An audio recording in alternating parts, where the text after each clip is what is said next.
Mapagpalang araw po sa inyong lahat. Welcome to DJ Sean Stories.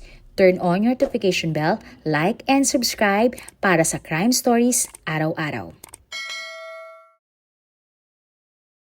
October 29, 2025 nang nag-viral ang malagim na kwento ng nurse mula sa Negros Occidental na bigla na lamang nawala na parang bula.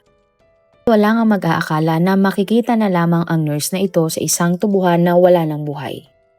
Pero ang mas nakakagulat sa nangyaring krimen, pulis ang nasa likod sa nangyaring insidente. Ating ngang alamin ang buong kwento ng pagtitiwala, pagmamahal at pagdataksil na nauwi nga sa isang krimen. Ang nurse nga na biktimang na nagtrending ay kinilalang si Christine Joy Dignadice, 41 years old at isinilang ng February 12, 1983. Siya nga ay residente ng Victoria City, Negros Occidental.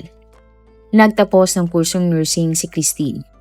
At mula nga noon, inalay na ng babae ang kanyang sariling buhay para sagipin ang buhay ng ibang mga tao. At nang dumating nga ang pandemya sa ating bansa, isa si Christine sa nagbuwis ng kanyang buhay para pagilingin ang mga dinapuan ng sakit. Maalaga, mabait at masipag. Ganyan nga nakilala si Christine ng kanyang pamilya at mga katrabaho.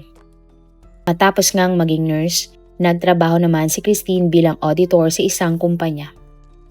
Hanggang sa isang araw, umibig nga si Christine sa isang lalaki. At kalaunan, nabiyayaan nga sila ng isang anak na lalaki. Subalit ang pagmamahalan ng lalaki na ito at ni Christine ay nauwi sa nakakalungkot na paghihiwalayan. Kaya naman magmula nga noon, naging isang single mother na si Christine. At para naman matutukan ang paglaki ng kanyang anak, nagdesisyon na ang babae na magtayo ng kanyang sariling negosyo na cosmetics. Nagsumikap nga ang nurse sa kanyang negosyo hindi lamang para sa kanyang anak, kundi para na rin sa kanyang buong pamilya. Lalo na at tinutulungan din ni Christine ang isa niyang pamangkin sa pag-aaral. At dahil nga sa galing ni Christine sa negosyo, June 30, 2025 nang nakabili siya ng isang second-hand na kotse. Kahit mga kapitbahay nga ni Christine ay kinilala ang babae bilang matulungin. Kaya naman walang mag-aakala na ang mabuting tao tulad ni Christine ay magiging biktima ng isang marahas na krimen. October 29, 2025 ng madaling araw, nang umalis nga si Christine mula sa kanyang bahay sakay ng kanyang silver Hyundai Accent na kotse. Nagpaalam ang nurse sa kanyang pamilya at sinabing meron siyang pupuntahan. Walang napansin na kakaiba ang pamilya ni Christine sa pag-alis ng nurse sa araw na ito. At sa pagdaan nga ng oras, laking pagtataka ng pamilya ng nurse kung bakit hindi pa din umuwi ang ginang. Tinext na nila si Christine kung nasaan ito pero hindi ito sumasagot. Hanggang sa umabot na nga ng isang oras at hindi pa din nagre-reply si Christine sa kanyang pamilya. Nagawa na nga nilang tawagan ang negosyante sa kanyang cellphone subalit ring lang ito ng ring. Sa parehong araw, bandang 3:57 ng hapon, isang residente ng barangay Gargato, Hinigaran, Negros Occidental ang tumawag sa isang police station. Ay nga sa residenteng tumawag, habang naglalakad siya sa taniman ng tubo, nagulat siya nang makita ang isang kotse na tila inabandona. Agad namang rumesponde ang mga pulis sa malawak na tubuhan para puntahan ang nasabing kotse. At pagdating nga ng mga pulis sa lugar, nakita nilang basag ang salamin ng driver's seat ng silver Hyundai Accent na kotse. Siniyasat nga na maigi ng mga pulis ang nasabing kotse. Hanggang sa nakita nga nilang may mga bakas ng dugo sa loob ng sasakyan. Bukod doon, may mga gamit din sa loob ng kotse. Pero napansin din ng mga pulis na walang basag na salamin kung saan nga nakita ang kotse. Isang malakas na indikasyon na iniwan lamang sa area ang nasabing sasakyan. Pwersa namang pinasok ng mga pulis ang kotse at sa loob nga nito ay natagpuan nila ang papeles ng kotse. Isa nga sa mga nakitang papeles ay ang rehistro ng sasakyan kung saan sinasabi sa papeles na ang original na may-ari ng kotse ay isang 70 years old na babae mula sa Molo, Iloilo City. May ilang gamit ding nakuha sa loob ng kotse na indikasyon na magpipiknik ang may-ari nito o magbi-beach. Sa kabilang banda, Isang pulis din ang nakakita ng mga karagdagang papeles sa loob ng kotse. At sa papeles na nakuha sa loob ng kotse, mababasa nga ang pangalang Christine Joy Dignadice at sinasabing siya ang may-ari ng sasakyan. Agad na kinontak ng mga pulis ang pamilya ni Christine at kinumpirma nga nilang si Christine ang may-ari na natagpuang sasakyan. Mabilis nga na nag-viral ang tungkol sa kotse ni Christine, pero ang tanong nga ng karamihan, nasaan si Christine? Hindi maiwasan ng pamilya ng nurse na mag-alala dahil hindi pa din nakokontak si Christine ng mga oras na ito. At kinagabihan, hindi pa din umuwi ang negosyante. Kaya naman formal nang nag-file ng missing person report ang pamilya ni Christine. Agad din silang nag-post sa social media tungkol sa pagkawala ng nurse. Samantala, umapila din ang pamilya ni Christine sa lahat ng barangay sa Negros Occidental na posibleng suriin ang mga CCTV na naka-install sa kanilang mga lugar at pangunahing lansangan. Ito nga ay sa pag-asang baka makakuha sila ng lead sa nakakita ng kotse ni Christine na dumaan sa iba't ibang ruta mula Victorias hanggang Hinigaran. Halos hindi nga makatulog ang pamilya ni Christine sapagkat nawawala pa din ito. Hanggang kinabukasan may kumatok na nga sa bahay ng pamilya ni Christine. Inakala nga ng lahat na ito ay si Christine, ngunit sila ay nagkamali. Sapagkat pagbukas nila ng pintuan, isang hindi kilalang lalaki ang nakatayo sa labas ng bahay ni Christine. Ay nga sa kwento ng pamilya ni Christine, nagpakilala ang lalaki na kasintahan umano siya ni Christine. Sa puntong ito, takang-taka nga ang pamilya ni Christine dahil wala silang maalala na may nabanggit sa kanila si Christine tungkol sa kanyang kasintahan. Pero sa kabila nito, pinapasok pa din ng pamilya ni Christine ang lalaki sa loob ng kanilang tahanan. Tinimplahan din ng pamilya ni Christine ang lalaki ng isang kape. At habang nakaupo nga ang lalaki sa kanilang sala, sinabi nitong hinahanap din niya si Christine. Ayon pa sa lalaki, may kasunduan sila ni Christine na magkikita sila noong October 29 ng umaga. Ngunit dahil may trabaho umano ang lalaki, hindi sila nagkita ng nurse. At maya-maya pa ay nagdesisyon na itong umalis. At bago nga ihatid palabas ang lalaki sa kanilang bahay, napansin ng pamangkin ni Christine ang baril sa bewang nito. Dahil dito napagtanto nila na ang nagpakilalang nobyo ni Christine ay isang pulis. Dumaan pa nga ang napakaraming oras pero hindi pa din nakakauwi ang nawawalang nurse. Kaya naman mas ninaliman na ng mga pulis ang kanilang investigasyon at paghahanap kay Christine. October 31, 2025, 2 araw matapos matagpuan ang kotse ni Christine, isang tawag ang natanggap ng mga pulis. Ayon sa taong hindi nagpakilala, dapat umunong tumigil na ang mga pulis sa paghahanap kay Christine pagkat ng isang araw pa umanong wala ng buhay ang nurse. Ayon pa sa tumawag, kilala niya ang pumaslang kay Christine. Pinayuhan naman ng hepe ng police station ang tumawag na isukong niya kung sino ang responsable sa pagkamatay ni Christine. At November 1, 2025, araw ng undas, nagkaroon na nga ng linaw ang kaso sa nawawalang nurse. At agad ngang sumuko sa police station ang kinilalang sospek sa nangyaring krimen. Ang kinilalang sospek sa pagkamatay ni Christine ay kinilalang si Police Staff Sergeant Enrique Gonzalodo, 43 years old, at siya rin ang lalaking nagtungo sa bahay ni Christine at nagpakilalang kasintahan ng nurse. Ayon sa mga reports, si Enrique ay may asawa at 2 ng mga anak.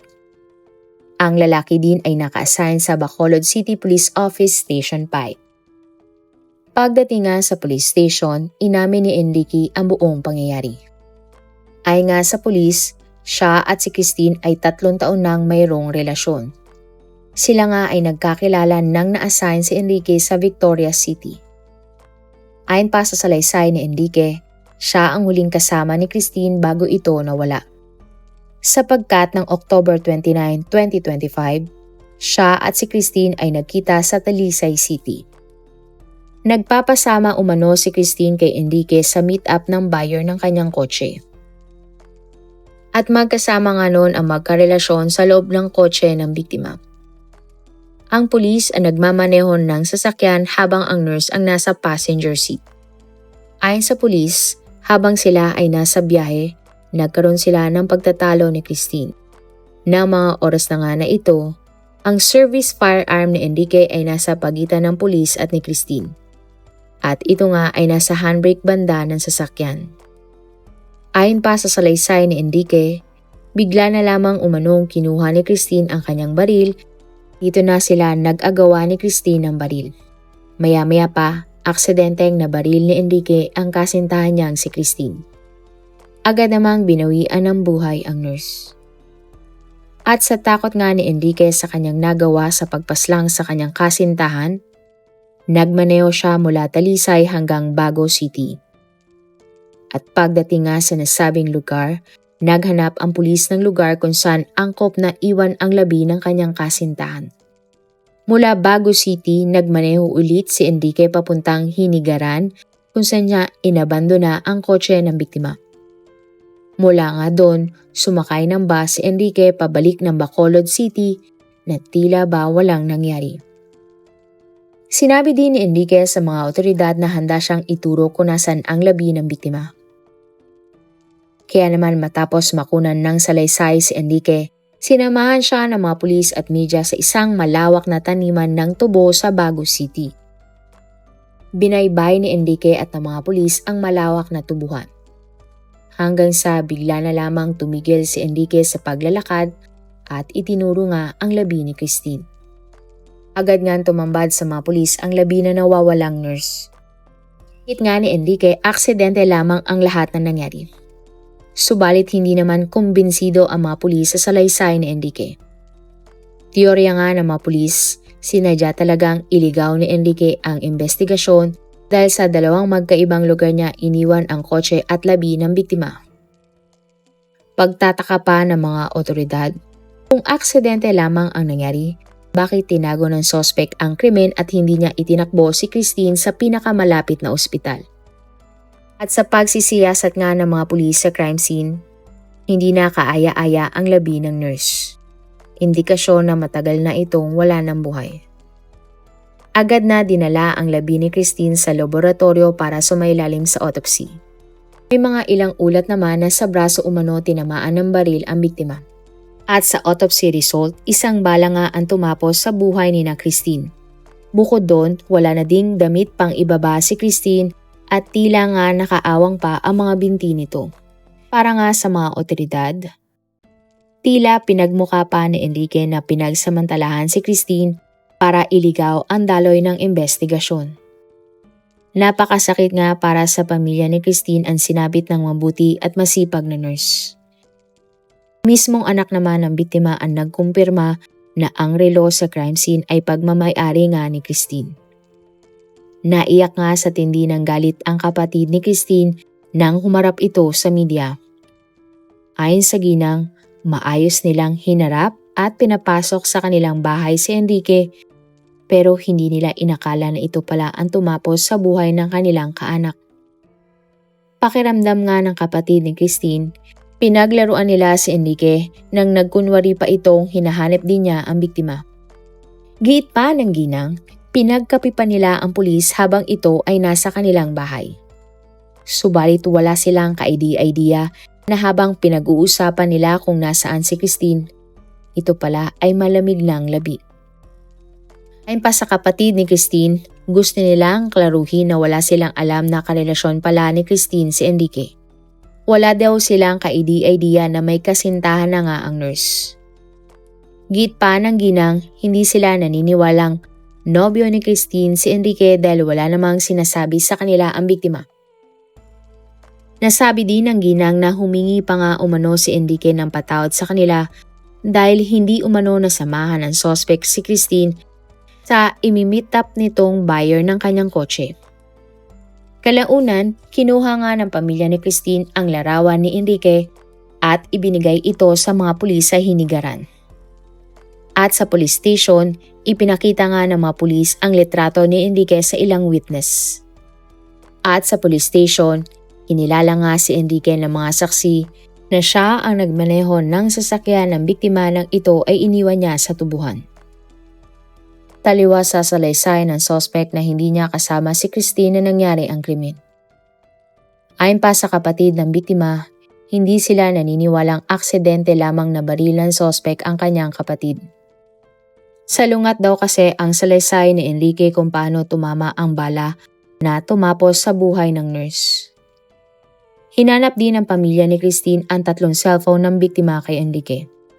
Pag-amin nga ni Enrique, nasa kanya ang mga cellphone ng biktima, pero tumanggi itong ibigay ang mga cellphone ni Christine. Giit pa ng kapatid ni Christine, brutal na pinatay ang kanyang kapatid at may cover-up na ginawa ang pulis. Galit na galit sila kay Enrique dahil hinubaran pa umano ang biktima, pinagmukha pa itong pinagsamantalahan para iligaw nga ang investigasyon. Agad nga kumalat online ang nakakadurog na kwento ng nurse, hindi lamang sa Negros Occidental maging sa online world. Mainit na pinag-usapan ang kaso ni Christine sa social media hanggang sa mag-viral na nga ito. Ang buong pamilya at ang mga nagmamahal kay Christine ay labis na nalungkot sa biglaang pagkawala ng nurse. Maging ang mga netizens ay nakiramay nga sa karasang sinapit ni Christine. Wala nga silang ibang sigaw kundi hustisya para sa mabuting nurse at negosyante. Marami nga sa mga netizens ang nadismaya nang nalamang pulis pala ang suspect sa likod ng nangyaring krimen. Hindi tanggap ng mga netizen ang alibi ni Enrique na aksidente lamang umano niyang nabaril si Christine. Lahat sila ay sinasabing sinadya ng pulis ang nangyaring krimen at dapat nga itong manugot sa ating batas. Kalaunan, sinampahan nga ng kasong administratibo at kasong murder si Enrique. Siya ay agad na inilagay sa kustodiya ng Criminal Investigation and Detection Group ng Negros Island Region. Nangako naman ang mga pulis na sa loob ng 60 days o halos 2 buwan ay matatapos na ang kaso ni Christine. At December 3, 2025, nang nag-post nga ang isang nagmamahal kay Christine. Ayon sa post, ng araw na iyon, ginanap nga ang unang trial ng kaso ni Christine. Dalangin nga nila na maging maayos ang lahat at sa wakas ay sabihin na nga ng sospek ang buong katotohanan. Hiling nga nila ay makamit na ng pamilya ni Christine ang hustisyang matagal na nilang inaasa. Marami pong salamat sa inyong panonood. Meron ba kayong mga kwento na gusto nyong i-share sa ating mga manonood? O kung may personal po kayong kwento na gusto nyong i-feature sa ating channel, i-comment down below nyo lang ang inyong mga suggestions. Para naman po sa dagdag kalaman, i-subscribe nyo din po at i-follow ang ating iba pang YouTube channel katulad ng Tagalog Facts and Mysteries by DJ Sean at Manila Boy Wonder Philippines. Marami pong salamat sa pagsuporta nyo sa aming mga channel. God bless everyone!